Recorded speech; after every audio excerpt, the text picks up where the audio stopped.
আচ্ছা। 2000 years later. Hello guys, this is me Anisha. Welcome back to my YouTube channel. I am so happy to welcome you all to another exciting vlog. আজকে তোমাদের সাথে share করব day 2 of my Tarapith journey. কোথায় কোথায় গেছিলাম, অনেক জায়গা আছে যেগুলো তারাপীঠে গিয়ে এক্সপ্লোর করা যায়, প্লাস একটা হোটেলের ডিটেল ভিডিও নিয়েছি যেটা তোমাদের সাথে শেয়ার করব বলেইছিলাম আগের ভিডিওটাতে। আর সরি, ভিডিওটা শুরু করার আগেই বলে দিচ্ছি অনেক দিন পর আমি সেকেন্ড পার্ট 2 এর ভিডিওটা শেয়ার করছি। যাই হোক, আশা করি তোমাদের ভালো লাগবে, তাই প্রথম থেকে শেষ পর্যন্ত কিন্তু দেখতে থাকো। অ্যান্ড অলসো যারা প্রথমবার এসছো আমার চ্যানেলে, সাবস্ক্রাইব করে বেল বাটনে হিট করে দিও যাতে আমি যখনই ভিডিও দিই তোমরা আগে নোটিফিকেশন পাও। সো ঘুম থেকে উঠেই ফ্রেশ হয়ে রেডি হয়ে নিচ্ছিলাম, আর আমি এখানে ভোরে ভোরে সানস্ক্রিন লাগাচ্ছি কারণ ভীষণ গরম ছিল। তো আমরা এখন সবাই মিলে বেরোবো, কারণ কি আমি শুনেছি যে তারাপীঠে আরও অনেক জায়গা আছে, সুন্দর সুন্দর মন্দির আছে যেগুলো দেখার আছে। তাহলে চলো বেরোনো যাক। আমি এখানে রেডি হয়েই গেছি, আর পুচকু পিছন থেকে বেল বাজিয়ে যাচ্ছে, কেউ সাড়া দিচ্ছে না।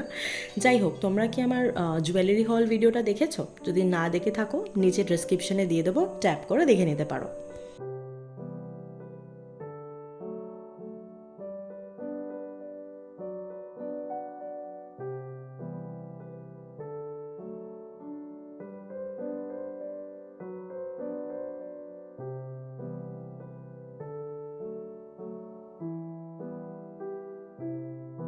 তো প্রথমে যেই মন্দিরটায় গেছিলাম সেটা হচ্ছে জগন্নাথ দেব মন্দির। ভিতরে কিন্তু ফটো ভিডিও কোনো কিছুই অ্যালাউ নেই।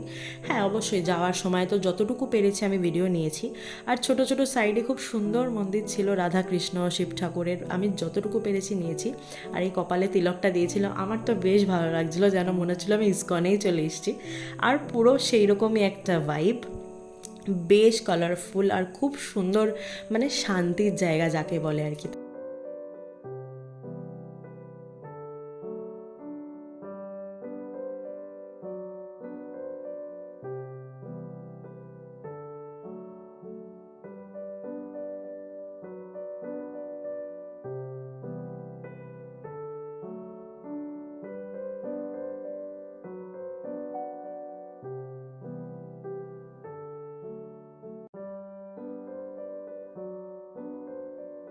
ভিতরে গিয়ে তো ফটো ভিডিও একদম অ্যালাউ নেই, বাট আমি তাও কিছু করে একটুখানি ভিডিও নিয়ে নিয়েছিলাম জাস্ট তোমাদের সাথে শেয়ার করবো বলে। আর তোমরা জাস্ট দেখো ঠাকুরটাকে, এত সুন্দর লাগছিল না, মনটা ভরে গেছিলো দেখে। আর এই জায়গাটা না কি বাঁকড়ায়ের মন্দিরও বলে, আর ভীষণ কালারফুল আর ভাইব্রেন্ট, মানে ছবি তুললে অসাধারণ লাগছিল।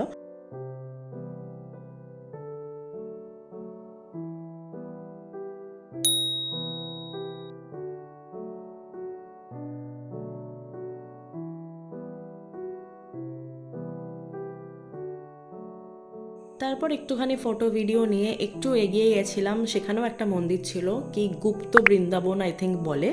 আর সেদিনকার এত গরম ছিল, মানে বলে বোঝাতে পারবো না। একটা গজা কিনেছিলাম, মানে আমার দিদি কিনেছিল, কারণ সকালবেলা আমরা কিচ্ছু খাইনি, ভীষণ খিদে পেয়ে গেছিলো। তো এটাই হচ্ছে সেই মন্দিরটা, সুন্দর ছিল, ফটো ভিডিও সেম অ্যালাউ ছিল না। বাট আমি একটুখানি ক্লিপ নিতেই আমাকে একজন বললো যে তুমি বন্ধ করে দাও, তো ওইটুকুই যতটুকু নিতে পেরেছি।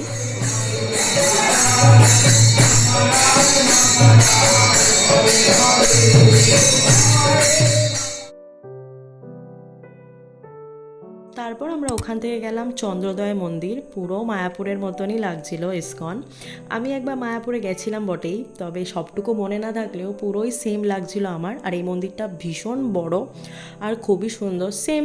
ভিতরে নাকি ফটো ভিডিও এলাও নেই, বাট ভিতরে ঢোকার সময় দেখছি সবাই ফটো ভিডিও তুলছে। আর শুধু তাই নয়, এখানে কিন্তু থাকার ও ভোগের ব্যবস্থাও করা রয়েছে। ভিতরে গিয়ে দেখছি মানে সবাই ছবি আর ফটো তুলছে, আর কেন নয়, তোমরা রাধাকৃষ্ণর মূর্তিটা দেখলেই বুঝতে পারবে। আমার তো চোখে জলই চলে এসেছিল, মানে এত সুন্দর ছিল।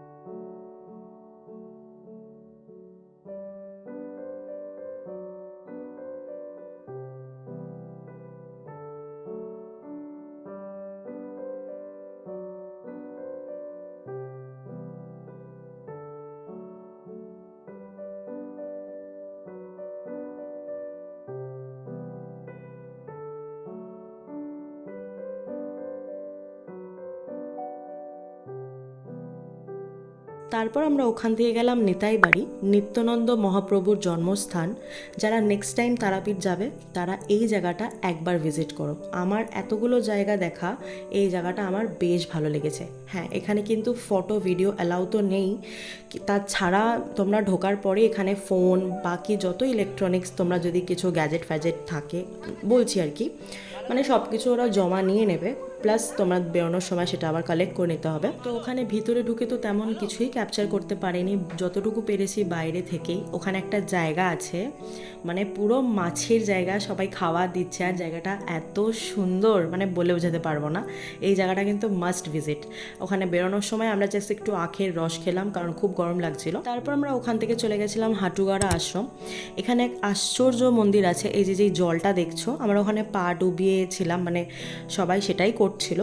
সেই আশ্চর্য মন্দিরটা হচ্ছে ওই যেটা জলের তলায় ডুবে আছে, আর শুধুমাত্র মানে চূড়াটাই নাকি দেখা যায় ওপরের দিকে, যেটা দেখা যায়। আর সেটা ওই যে দেখতে পাচ্ছ একটা হলুদ মতন সামনের দিকে, সেইটুকুই। আর ওই ঠাকুরমশাই এসে প্রত্যেক দিন নাকি ওখানে পুজো দেয়, ফুল দেয়। যাই হোক, সেই সব দেখে আমরা হোটেলে চলে এসেছিলাম। মোটামুটি অনেকগুলো জায়গায় গেছি, একটা দুটো হয়তো মিস করে গেছিলাম, কারণ কি অনেকটা লেট হয়ে যাচ্ছিল। তো এখন হোটেলে তো চলে এসেছি, এবার যাব আমরা লাঞ্চ করতে। কি গরম ভাই! তারপর আমরা চলে যাই লাঞ্চ করতে। এই রাস্তার উপরেই একটা দোকান ছিল, হোটেল স্টার বলে। নো ডাউট এখানে খাওয়ার বেশ ভালো লেগেছিল প্রাইস অনুযায়ী। আর এখানে পুচকু তো বলেই যাচ্ছে তাকে খেলার জন্য ফোন দিতেই হবে। তোমরা জাস্ট না মা, সব কিছু ডিলিট করা যাবে না। কি ডাউনলোড হবে না, ডাউনলোড তো বলতে পারে না, বলছে ডাউনলোড। যাই হোক, আমরা লাঞ্চ শেষ করে চলে গেছিলাম রুমের দিকে। আর আমাদের হোটেলটা না একদম মন্দিরের কাছে ছিল, আমি আগের ভিডিওতেও তোমাদেরকে বলেছি, তাই চলো সেটা শেয়ার করা যাক। একটা হোটেলের ভিডিও নিয়েছি। এটা হচ্ছে দারোগা লজ থেকে একদম সোজা এগিয়ে যাবে, ওখান থেকে একটা পড়বে শান্তিনিকেতন হোটেল বলে, আর সেখান থেকেই বাদিকে গেলে পড়বে সোহম লজ। একটুখানি কনফিউশন হলে তোমরা লোকটাকে কল করে নিতেই পারো। আর আজকাল গুগলের থেকেও ভালো সার্ভিস দিচ্ছে ইউটিউব, তাই নয় কি? যেখানেই আমরা যাই না কেন আগে ইউটিউব সার্চ করি কোথায় ভালো যেতে পারবো আর কোথায় কি আছে। সো হ্যাঁ, একটা ছোট্ট ভিডিও তো শেয়ার করাই যায়। তাহলে চলো রুমগুলো দেখা যাক। আমার নাম সুমন পাত্র, নমস্কার। আমি হোটেল শোরুম থেকে বলছিলাম। আমাদের লজ হচ্ছে তারাপীঠ দারোগা ব্রিজের কাছে, মন্দির থেকে পায়ে হেঁটে 5 মিনিট, এবং মেন রাস্তা থেকে হেঁটে 1 মিনিট। কিরকম কি রুম স্টার্টিং আছে বা কিছু? আমাদের কাছে রুম স্টার্টিং হচ্ছে 450 টাকা থেকে। আচ্ছা। আর আমাদের এসি রুম নর্মালি স্টার্টিং হচ্ছে 800 থেকে 850 টাকা। আচ্ছা। আর যেহেতু আমাদের রেটটা ফিক্স না, সিজন অফ সিজন একটু ভ্যারি করে, কিছুটা ওঠানামা করে, কিন্তু সেইভাবে কিছু মানে আপ ডাউন করে, হয়তো 100 টাকা 200 টাকা আপ ডাউন। আচ্ছা, আর ফুডের জন্য কোনো ব্যবস্থা নেই তো? ফুডের জন্য ব্যবস্থা নেই, কিন্তু আমাদের রুম সার্ভিস রয়েছে। আপনি যদি বলেন, ধরুন আপনি বাইরে যেতে চাইছেন, আমাদের রুম সার্ভিস রয়েছে, ওরা বাইরে থেকে অ্যারেঞ্জ করে দেবে আপনাকে। আচ্ছা, ঠিক আছে। আর এটাই কন্ট্যাক্ট নাম্বার তো? হ্যাঁ, ওটাই কন্ট্যাক্ট নাম্বার। ঠিক আছে। শুনতেই পেলে মন্দির থেকে ঠিক কতটা সামনে হোটেলটা। আর প্রাইস অনুযায়ী আমি বলবো বেশ নিট অ্যান্ড ক্লিন আর পরিষ্কার, আর ওদের ব্যবহার কিন্তু খুব ভালো ছিল। আমার বেশ ভালো লাগে যে যেই মানুষ সুন্দর করে কথা বলে বা ভালো ব্যবহার করে। যাই হোক, চলো এবার তোমাদেরকে রুমগুলো একটু ঘুরে ঘুরে দেখাই। আর ওপরের রুমগুলো আই থিঙ্ক একটুখানি রেনোভেশন বা নতুন করে বানানো হয়েছে, তাই বেশ পরিষ্কার করে রাখা ছিল।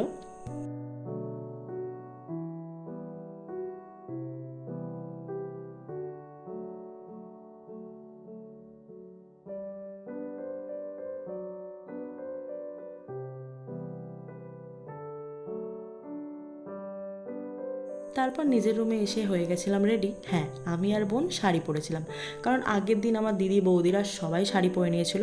আর শাড়িটা যে কি ভুল করে পরেছিলাম, পুরো নষ্ট হয়ে গেছে শাড়িটা আমার। মানে আমার এই শাড়িটা সরস্বতী পুজোর দিন কিনেছিলাম আগের বছর, বাট যাই হোক, পুরো ঘেমে একদম ব্লাউজের কালারটা উঠে গিয়ে একদম খারাপ হয়ে গেছে। তারপর আমরা সবাই রেডি হয়ে বেরিয়ে পড়েছিলাম, মন্দিরের দিকেই যাচ্ছিলাম, কারণ সন্ধ্যা আরতি দেখবো বলে। আর এত গরম লাগছিল, আমি তো ভাবছি যে কেন শাড়িটা পরে বেরোলাম, বাট যাই হোক, কিছু করার নেই, একদিনেরই ব্যাপার।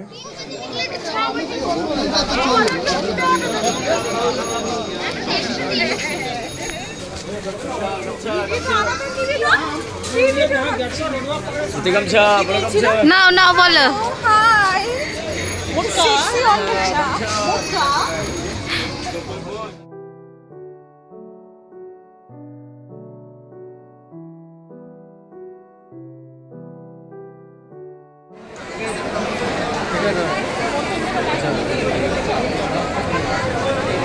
কি হয়েছে?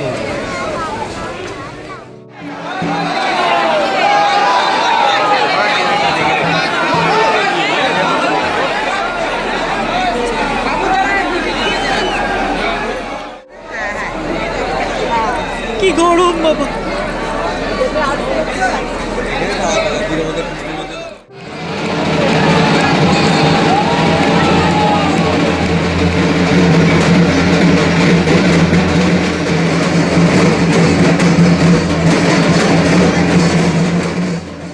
জয় মা তারা। এই প্রথমবার মাকে আমি আরতি দিতে দেখলাম, হয়তো সামনে দিয়ে দেখতে পারিনি কারণ দেখতেই পেলে ঠিক কতটা ভিড় ছিল।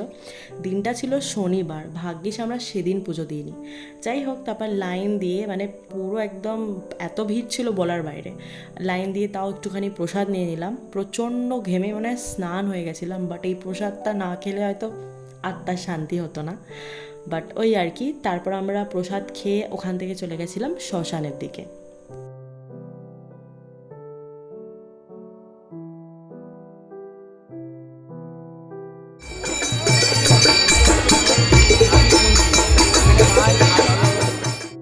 তারপর আমি, বোন আর পুচকু হয়ে গেছিলাম আলাদা, মানে বাকি সবাই চলে গেছিলো খাবার কিনতে রাত্রেবেলার জন্য।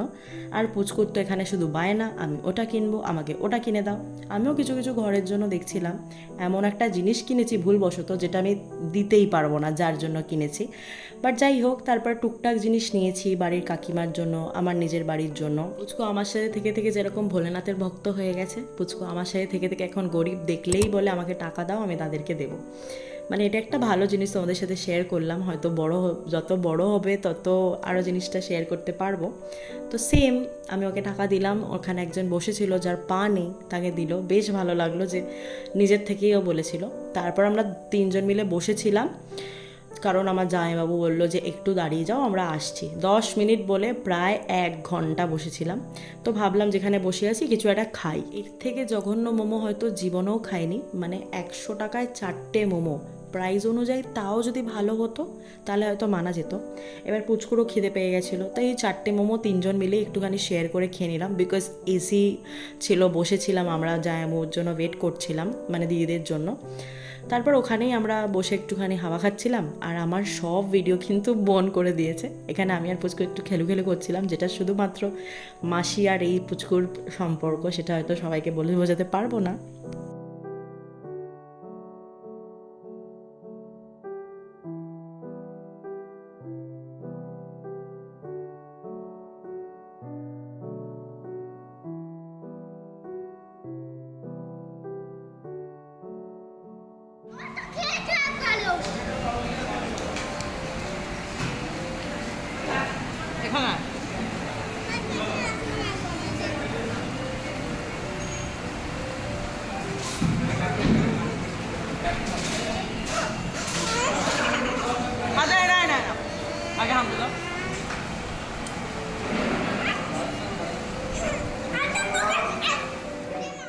তো সবার খাবার নেওয়া হয়ে গেছিলো। পরে জানলাম যে আমাদেরই খাবার নিতে তারা নাকি ভুলে গেছে, মানে আমি বোন এক্সিস্টই করি না। ওয়াও!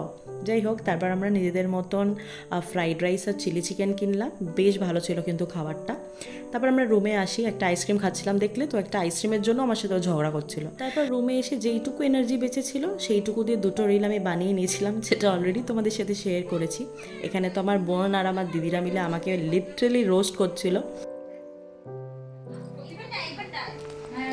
শাড়িটা পুরো নষ্ট হয়ে গেল আমার।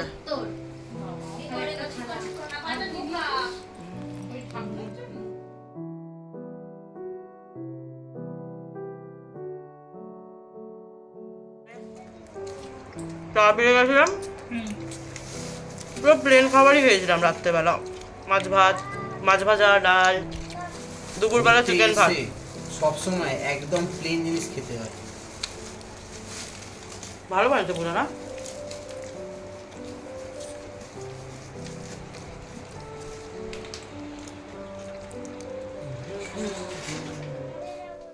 ওই দুপুরবেলা যেখান থেকে লাঞ্চ করেছিলাম হোটেল স্টার বলে, সেখান থেকেই রাত্রেবেলার জন্য নিয়েছিলাম chilli chicken and fried rice. It was really good. তারপর ভালো মতন ফ্রেশ হয়ে একটুখানি বারান্দায় বসেছিলাম। জানি ভিডিওটা অনেক লম্বা হয়ে গেল, যাই হোক এত দূর যখন এসছো আশা করি ভিডিওটা একটু হলেও ভালো লেগেছে। ভালো লাগলে কিন্তু অবশ্যই লাইক করো।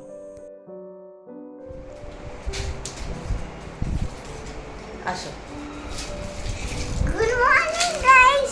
বাবা গাইস গাইসের জন্য নেই। তাহলে চলো বাড়ি ফেরা যাক। এই দুটো দিন ভীষণ ভালোভাবে কাটিয়েছি আর খুবই মজা করেছি। তোমরা আগের ভিডিওটা যদি না দেখে থাকো তাহলে আমি নিচে ডেসক্রিপশানে দিয়ে দেবো, তোমরা পারলে চেক করে নিও। আর এটা ছিল আমাদের রুম। এখন প্রথম দিন হয়তো আমি শেয়ার করতে পারিনি, বেশ ভালো ছিল। আর আমাদের রুমের প্রাইস ছিল কিন্তু 1500। প্রাইস অনুযায়ী বলবো খুব ভালো ছিল।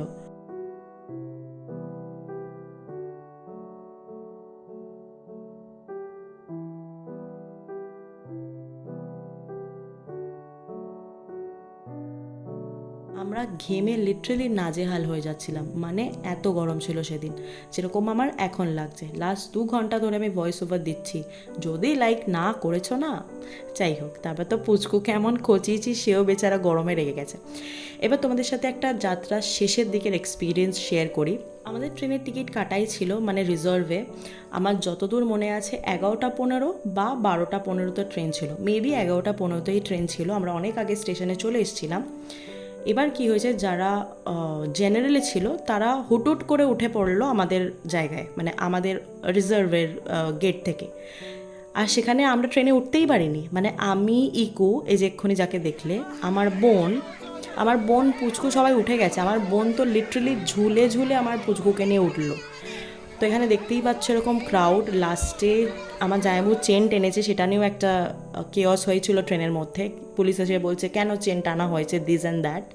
বাট রিডিকিউলাস, চেন টানা অপরাধ, সেই নিয়ে পুলিশ ভীষণ চেঁচামেচি করলো। বাট বুঝলাম না, ট্রেনের টাইমিং হয়নি, ট্রেন কি করে ছেড়ে দিল।